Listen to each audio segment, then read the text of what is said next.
تمام دیکھنے والوں کو السلام علیکم۔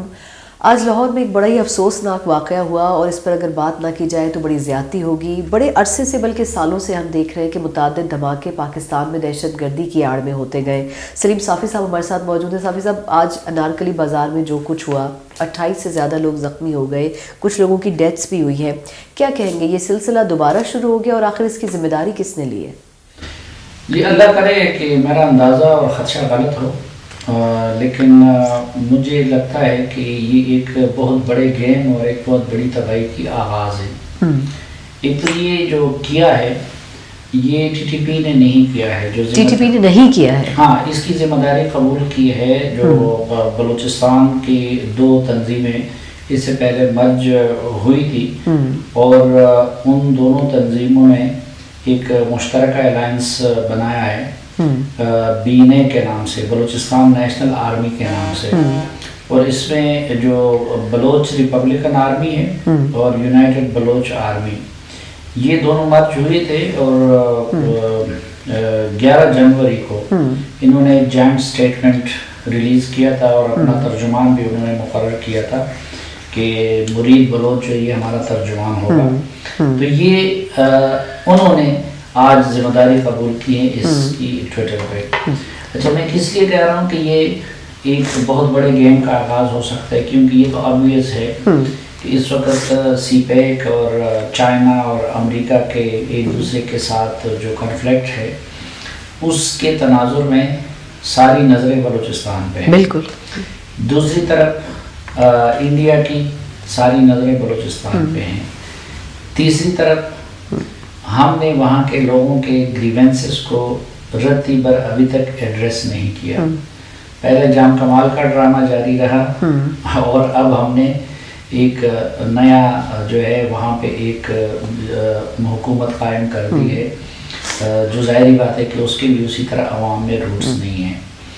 جو ان لوگوں کے ساتھ مصالحت کی بات کی جاتی تھی وہ بھی ڈرامے بازی ہے، یعنی آپ نے شاہزین بھٹی کے ووٹ کی وجہ سے ان کو وہ کام سونپ دیا جو خود نہ اپنے خاندان کے لوگ ان کو کوئی زیادہ اس معاملے میں اہمیت دینے کو تیار ہے، تو نہ اس حکومت کے پاس ریکنسیلیشن کا کوئی پروسیس ہے، نہ لوگوں کے گریونسز کو ایڈریس کرنے کے لیے کچھ ہوا ہے۔ اور آپ نے دیکھا کہ لوگوں کا غم و غصہ ریسنٹلی جو گوادر میں جو کچھ ہوا ریلی کی صورت میں، بالکل، تو لوگوں کے جذبات بھی بھرے ہوئے ہیں اور ان کو ایکسپلائٹ کرنے کے لیے، اب پہلے تو امریکہ ہمارا محتاج تھا، یہاں سے اس کا سپلائی جا رہی تھی، تو اب امریکہ اور اس کے اتحادی وہ بھی اپنے پراکسیز کے ذریعے پوری قوت کے ساتھ حملہ آور ہوں گے بلوچستان میں بھی، اور اسی طرح بلوچستان میں جو اس طرح کے ایلیمنٹس ہیں علیحدگی پسند یا شدت پسند، ان کو استعمال کرنے کا سلسلہ بھی زور پکڑے گا، اور اس کے جواب میں کاؤنٹر کرنے کے لیے مرکز میں بھی کوئی سنجیدہ حکومت نہیں ہے، ایک جاری نظام ہے اور صوبے میں بھی جاری نظام ہے، تو بس اللہ ہی حافظ۔ اچھا، لیکن سامی صاحب اس میں کچھ ملٹیپل کویسچنز ہیں۔ ایک تو یہ کہ زیادہ تر لوگوں کا جب لاسٹ ہوا تو خیال یہ تھا کہ شاید ٹی ٹی پی کے ساتھ جو ایک خاموش معاہدہ ہے فائر بندی کا وہ ختم ہو گیا ہے تو ان کی طرف سے یہ ہوگا۔ پھر خان صاحب نے ایک اس پہ انکوائری بھی انہوں نے رپورٹ مانگی کہ اس پہ آخر ہوا کس طرح ہے۔ پھر شیخ صاحب نے کہا کہ جی تقریباً 5-6 شہر جو ہے وہ الرٹ کے اوپر ہیں۔ اگر 5-6 شہر الرٹ کے اوپر ہیں، اس کے باوجود بھی ایسا انسیڈنس ہونا اور ہلکی پھلکی یہ رائے رکھنا کہ یہ ٹی ٹی پی کا، اس کا مطلب یہ کہ ہمیں تو ڈائریکشن ہی نہیں پتہ تھی کہ وہاں سے بلوچستان سے بھی کچھ ہو سکتا ہے، ہم پریپیئرڈ ہی نہیں تھے۔ تو یہ تھا کہ ہم نے خود اپنے لیے بہت بڑا گڑھا کھودا ہے پچھلے سالوں میں، وہ یہ کہ یہاں یہ مفروضہ بنایا گیا تھا کہ افغانستان میں طالبان آئیں گے تو اس کے ساتھ ٹی ٹی پی مکمل طور پر ختم ہو جائے گی، اور یہاں پہ یہ کہا جا رہا تھا کہ جو کچھ ہے وہ تو ایم ڈی ایس کروا رہا ہے، وہ را کروا رہا ہے، بالکل، تو یہ مفروضہ تھا کہ ادھر افغان طالبان آئیں گے تو ٹی ٹی پی خود بخود ختم ہو جائے گی۔ ہم جیسے چند طالب علم تو یہ کہتے تھے اور اس بیانیے کی بڑی قیمت بھی دی کہ نہیں، ٹی ٹی پی اور ٹی ٹی اے آئیڈیالوجیکلی ایک ہے، بالکل۔ تو اب وہاں پہ وہ وقت آ گیا، اب تو وہاں پہ نہ را ہے، نہ این ڈی ایس ہے، نہ اور کچھ ہے، تو ایک تو پتہ چلا 4-5 ہزار لوگ ٹی ٹی پی کے افغان حکومت کی جیلوں سے رہا ہو گئے. جب افغان طالبان رہا ہو رہے تھے تو ان کے ہم رکاب تھے تو وہ بھی ان کے ساتھ رہا ہو گئے. دوسرا اس دوران ہزاروں کی تعداد میں ٹی ٹی پی کے نئے لوگ جو سلیپنگ سیلز کی صورت میں تھے وہ افغانستان چلے گئے ہیں. تیسرا خود ان کا مورال بہت زیادہ بوسٹ ہو گیا ہے کیونکہ جب افغان طالبان کے بارے میں انہوں نے دیکھا اور خود اس جنگ میں یہ ٹی ٹی پی والے ان کے حصہ دار تھے. افغان طالبان کے لیے پہلے خودکش حملے ٹی ٹی پی والوں نے کرائے تھے, بعد میں خود اس میں افغان شامل ہوئے. پھر اس وقت ٹی ٹی پی کو زیادہ نقصان اگر پہنچایا تھا تو وہ تو امریکی ڈرون نے پہنچایا تھا. بیت اللہ محسود کو ڈرون نے مارا, کیم اللہ محسود کو ڈرون نے مارا, قاری حسین کو ڈرون نے مارا, نیک محمد کو ڈرون نے مارا, فضل اللہ کو ڈرون نے مارا. تو ہم نے بالکل الٹ تھیسس بنایا ہوا تھا کہ امریکی یہاں سے جائیں گے تو معاملات نارمل ہو جائیں گے. بالکل. حالانکہ جو ڈرون کی پریزنس تھی اس کی وجہ سے ٹی ٹی پی کنٹرول تھی, نمبر 1. دوسرا وہ افغان طالبان کے ہم رکاب تھے تو اس وقت ان کا مورال بھی بوسٹ ہوا ہے. پھر اس وقت ان کو پورا افغانستان میسر ہے. پہلے اگر ان کو اگر کنڑ میں اور خوست میں کئی پہاڑی علاقوں میں پناہ کے لیے جگہ میسر تھی, اس وقت کابل میں بھی وہ رہ رہے ہیں, اس وقت وہ جلال آباد میں بھی رہ رہے ہیں, اس وقت وہ پنشیر میں بھی رہ رہے ہیں. تو ایک تو یعنی اب وہ اوپن سپیس ہے. دوسرا جس طرح ٹی ٹی اے کو یعنی افغان طالبان کو بہت سارا مال غنیمت ہاتھ آ گیا ہے تو اسی طرح ٹی ٹی پی کو بھی ہاتھ آ گیا ہے. اور پھر یہ کہ پچھلے عرصے میں وہ تقسیم ہو گئے تھے, اس دوران وہ ری یونیفائڈ ہو گئے مفتی نور علی کی قیادت میں, تو وہ کئی گنا زیادہ مضبوط ہو گئی ہے. اب اس ریاست کے سامنے یہ سوال تھا کہ ان سے کس طریقے سے نمٹے, طاقت سے, مذاکرات سے یا تھرو افغان طالبان. ٹھیک, تو وہ پہلے یہ فیصلہ کیا گیا کہ تھرو افغان طالبان ان سے نمٹا جائے. تو افغان طالبان نے تو ظاہری بات ہے کہ معذوری ظاہر کر دی کہ جی یہ تو ہمارے جسم کا حصہ ہے, ہم ان کے خلاف کارروائی نہیں کر سکتے, البتہ آپ بھی ہمارے دوست ہیں, ہماری یہ خواہش ہوگی کہ آپ کی اور ان کی مفاہمت ہو. اس کے لیے ایک درپردہ ان کے ساتھ مذاکرات کا سلسلہ شروع کیا گیا.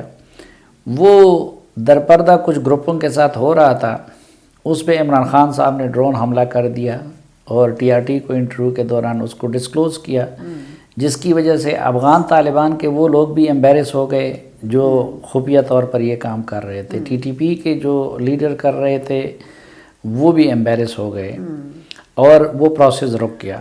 دوبارہ پھر افغان طالبان نے کوشش کر کے ٹی ٹی پی کی پوری لیڈرشپ کے ساتھ پاکستان کی حکومت کے مذاکرات شروع کروائے. 1 مہینے کی جنگ بندی ہو گئی. اس میں یہ نہیں سوچا گیا کہ بھائی ہم اگر وہ جنگ بندی کر رہے ہیں تو جو کمٹمنٹ ان کے ساتھ کی گئی یا تو کمٹمنٹ نہ کرتے, اور اگر کی تو پھر اس کو پورا کرنا چاہیے تھا. تو 102 قیدی تھے جس میں بڑے امپورٹنٹ لوگ بھی تھے. ہم بھی اس وقت حیران تھے کہ بھئی کہ یہ حکومت کیسے ان کو رہا کرے گی, لیکن ان کے ساتھ یہ وعدہ کیا گیا. اب وہ 102 قیدی جس میں مسلم خان اور اس طرح کے امپورٹنٹ لوگ بھی تھے وہ تو رہا نہ کیا جا سکے. مہینہ ختم ہو گیا, جنگ بندی ختم ہو گئی. تو اس کے بعد اب پاکستان اب بھی کوشش کر رہا ہے, اب بھی انگیجمنٹ ہے, اب بھی مختلف طریقوں سے مذاکرات کی کوشش کی جا رہی ہے. لیکن افغان طالبان اب اتنے ہائی مورل گراؤنڈ پہ نہیں ہیں ٹی ٹی پی کے سامنے. وہ کہتے ہیں ہم نے تو آپ کے کہنے پہ جنگ بندی کر لی, جواب میں پاکستان نے کیا کر لیا, ادھر حکومت پاکستان نے بھی جنگ بندی کے خاتمے کا اعلان کر دیا ہے. تو اس وقت وہ تو رپورٹ نہیں ہوتے. مثلا گزشتہ روز 6 کارروائیاں کی تھی ٹی ٹی پی نے ملک کے مختلف حصوں میں, لیکن ہمارے میڈیا پہ تو یہ دوسرے ڈرامے جاری رہتے ہیں نا کہ شہباز گل نے یہ کہا اور فلاں نے یہ کہا ہے, اس لیے وہ نہیں ہوا. دوسرا جو خصوصاً افغان بارڈر سے جڑے ہوئے علاقے ہیں اس میں بہت کم لوگ ہیں جن کو اس وقت ٹی ٹی پی کی طرف سے خطوط نہیں مل رہے ہو. لیکن میری اطلاعات یہ ہے کہ ابھی بھی بڑی حد تک افغان طالبان نے ان کو کسی نہ کسی شکل میں ایک تو انگیج رکھا ہے اور دوسرا ان کو بڑی کارروائیوں سے روک رہے ہیں. لیکن اگر ادھر سے ان کو فری ہینڈ مل گیا تو خدا نخواستہ, مثلا ایک تو میں نے آپ کو بتا دی کہ اس وقت حالات ایسے نہیں کہ یہ اگر ادھر مثلا میں آپ کو 1 دن کا وہ دے دیتا ہوں کہ 1 دن میں انہوں نے کتنی کارروائیاں کی ہے. یہ ایک ہی 2 دن پہلے کی کارروائی ہے، شمالی وزیرستان کے میریلی میں ڈی پی او کے قافلے پر حملہ کیا گیا، جس کے نتیجے میں ایک پولیس افسر ہلاک۔ یہ آپ کو ہمارے مین اسٹریم میڈیا پہ نہیں ملے گا۔ دوسرا، باجوڑ اور ضلع دیر کو ملانے والے سرحدی علاقے میں پولیس چوکی پہ حملہ، جس میں 3 پولیس اہلکار ہلاک و زخمی۔ تیسرا اسی دن کا ہے، اسلام آباد میں ناکے پر کڑے پولیس اہلکاروں پر حملے میں ایک پولیس اہلکار ہلاک، یہ جو اسلام آباد میں اس روز ہوا تھا۔ پھر ڈیرہ اسماعیل خان تحصیل کولاچی میں ایس ایچ او کے موبائل وین پر حملہ کیا گیا۔ پھر پشاور کے علاقے حیات آباد میں مجاہدین نے پولیس چوکی کو دستی بموں کے ذریعے حملے کا نشانہ بنایا۔ یہ تقریباً ڈیلی صورتحال ہوتی ہے، نواحی علاقے نہیں تو لیکن جو سٹیز ہیں وہاں پر بھی یہ لیکن میں نے آپ کو بتا دیا نا کہ وہ نہ سیاست میں اس کا ذکر ہوتا ہے، نہ صحافت میں اس کا ذکر ہوتا ہے۔ مجھے ڈر یہ ہے کہ اگر ہم نے اس مسئلہ کو پولیٹیکلی اور ڈپلومیٹکلی تھرو افغان طالبان حل نہ کیا اور معاملہ اسی طرح بگاڑ کی طرف گیا اور پوری قوت کے ساتھ وہ دوبارہ خدا نخواستہ حملہ آور ہو گئے، تو مجھے تو حالات، پھر میں یہ کہتا ہوں اللہ کرے میرا تجزیہ غلط ثابت ہوں، میرے منہ میں خاک، لیکن ہمیں 2014 سے بدترین حالات پاکستان میں دیکھنے کو ملیں گے۔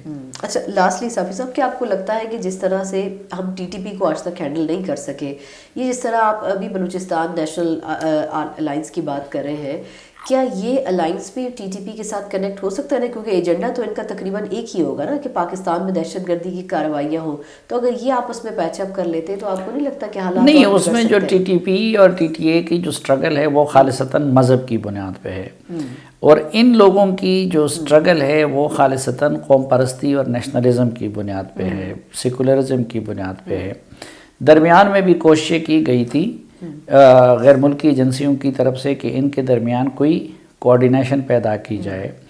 ابھی بھی اگر آئیڈیالوجیکلی آپ دیکھیں تو ان دونوں کی ایک دوسرے کے ساتھ کوئی قربت نہیں ہے۔ ٹی ٹی پی کے ایجنڈے میں بلوچستان کو الگ کرنا یا یہ چیزیں نہیں ہیں۔ ہاں، البتہ یہ ایک نقطہ تو ان کے درمیان مشترکہ ہو سکتا ہے کہ اگر وہ بھی پاکستان کی سٹیٹ سے لڑے اور یہ بھی پاکستان کے سٹیٹ سے لڑے، تو ماضی میں بھی ہمیں لوکل سطح پہ کہیں نہ کہیں کوارڈینیشن نظر آئی ہے، اور مستقبل میں بھی یہ ہو سکتی ہے۔ بلکہ میرا تو یہ خیال ہے کہ عالمی طاقتوں کی یہ پوری خواہش اور کوشش ہوگی جو اینٹی پاکستان ہیں کہ وہ بلوچ ملیٹنٹ، پختون جو ایکسٹریمسٹ نیشنلسٹ ہیں، اور افغانستان کے اندر اگر اس طرح کے عناصر ہیں اور ٹی ٹی پی جیسی تنظیموں کے درمیان کوئی کوارڈینیشن پیدا کر لیں۔ تو آپ کے خیال میں ہمارے جو سیکیورٹی ادارے ہیں وہ اس چیز سے فلی اویئرڈ ہے کہ یہ سچویشن اس پوائنٹ پہ جا سکتی ہے آج کے اس انسیڈنٹس کے بعد؟ آئی ڈونٹ نو، لیکن ان کو اویئر تو ہونا چاہیے۔ مثلا اگر بلوچستان کا قضیہ ہے تو وہ تو سالوں سے ہے، بلوچستان میں جو اور پھر یہ ہے کہ ابھی بھی جو شیخ رشید صاحب کہہ رہے ہیں تو سیکیورٹی الرٹس تو ہیں سب کو، اور جو لوگ ڈیل کر رہے ہیں وہ جانتے ہیں کہ بھئی کیا پوزیشن ہے کیا نہیں ہے۔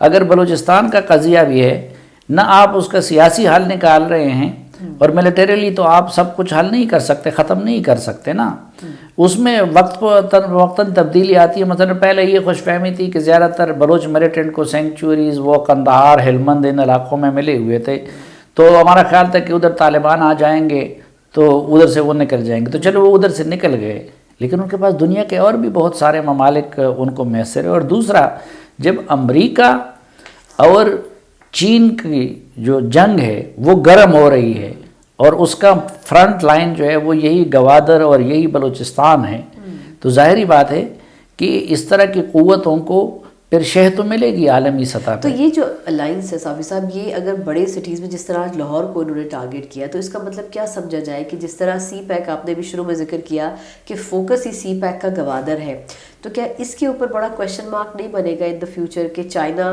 کنسرن ضرور ظاہر کرے گا نا؟ آپ کے خیال میں ہم کس طرح مطمئن کر سکیں گے انہیں؟ نہیں، چائنا تو کنسرن ہے، نہیں، ہم تو بار بار یہ کہتے آئے نا کہ ہم آپ کو پہلی بات تو یہ کہ اس حکومت کے آنے کے بعد سی پیک پہ عملاً کام رک گیا ہے۔ دوسرا، چائنیز ہماری طرح نہیں ہے کہ لوگ مرتے رہے اور وہ فکر نہ کرے، وہ قومیں اپنے ایک ایک زندگی کی وہ قیمت مانگتے ہیں۔ بالکل۔